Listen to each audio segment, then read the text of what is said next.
How we all get along today? Well, I am about to take on the project that I have put off all winter because I am dreading this. Last fall, I was out mowing around the CRP ground and I saw a pawpaw tree that looked like she was about ready to drop some fruit. So I shut down the old brush hog, disengaged the PTO, and got off. And yep, pawpaws hadn't dropped yet. There was just a couple on the tree anyway, but got back on the tractor, didn't do nothing out of the ordinary that I wouldn't normally do. I pushed in on the old clutch and idled the tractor down and went to engage the PTO, and lo and behold, it just flopped back.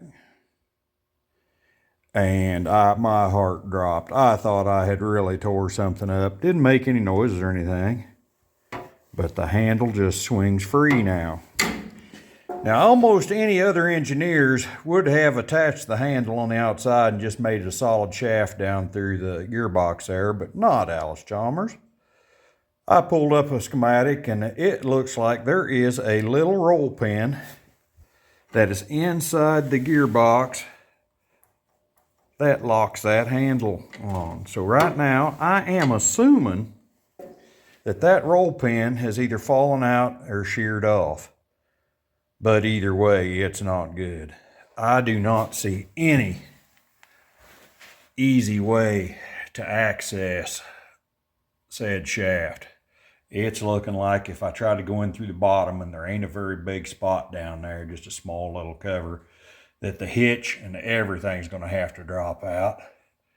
And I've got a really bad feeling that I'm going to have to split this tractor in half. I don't want to do that. So I'm going to start tearing into this, and I'll take y'all along for the ride and see how it turns out. But I'm fearing she's going to have to be broken in half. We'll see. Catch you later. Well, here we are with the results. About half, 3/4 of a day of cussing and fussing and checking on the inner zones and what have you. Got the tractor split in two. Every site I went to about the floppy PTO or anything regarding the PTO said, break it in half, break it in half. Don't be an idiot. Break it in half. You have to break it in half. Well, I had to open up the side here of the torque tube to take the 2-speed lever off and all that good stuff and the little pump, get in there.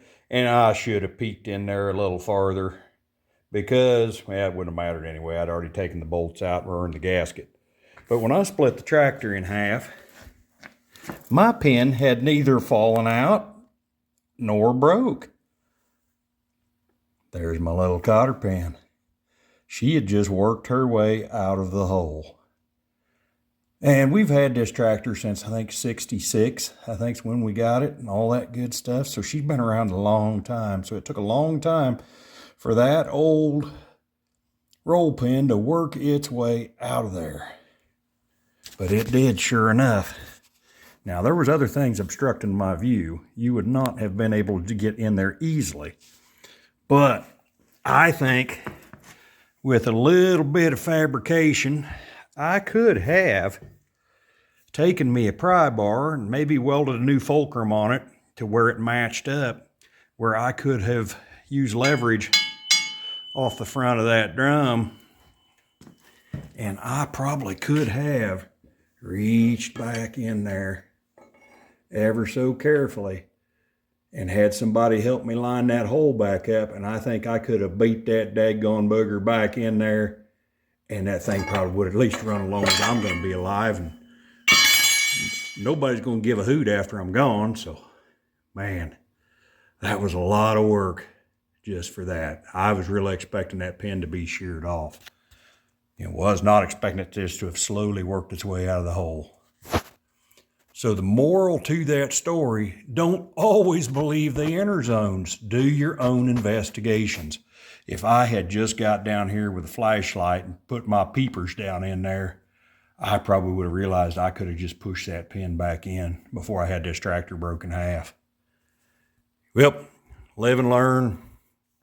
Hope you found her educational, informative, and hope it saves you some work. Like, subscribe, leave me a thumbs up, all that good stuff, and I'm going to start putting this thing back together.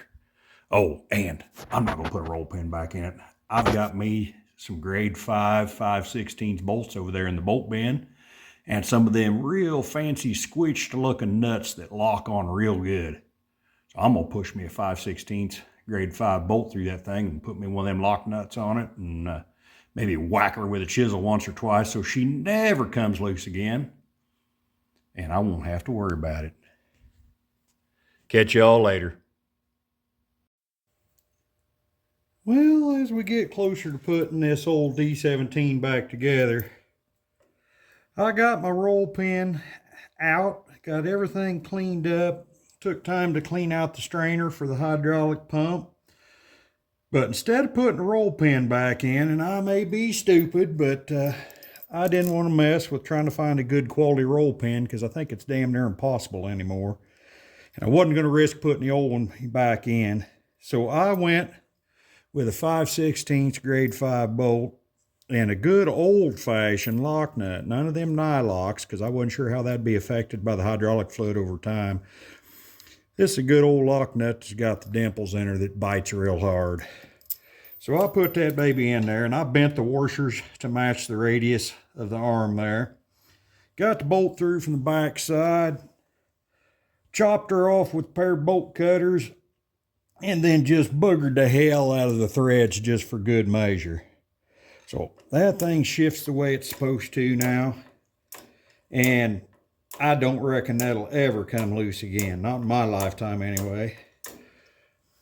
Getting ready to put her back together. Still waiting on some gasket material. This daggone torque tube gasket is like $90 and scares as hen's teeth. So it's another one of them mistakes I'm probably going to make and regret, but I just ordered me a big old roll of gasket material, and I'll do that in a different video. But if you do use just plain old gasket material, sheet gasket material, make sure you pick it for the right application. You know, there's some that's only for use with coolant, and there's some for oil. There's some that are suitable for gasoline, some that are suitable for all. So make sure you get the right material. But I'll do that in a different video. But since I do pretty much everything by myself, I have rigged me up a couple of guide pins that'll help me guide this booger back together, because it's kind of hard to steer from the back when you're trying to put this all back together. And you see I've kept everything wrapped up to keep the dust from blowing in on it and what have you. Yep, I think I'm done. I think we'll put this together and we'll catch you another time. Hope you're all having a good Saturday. Catch you later.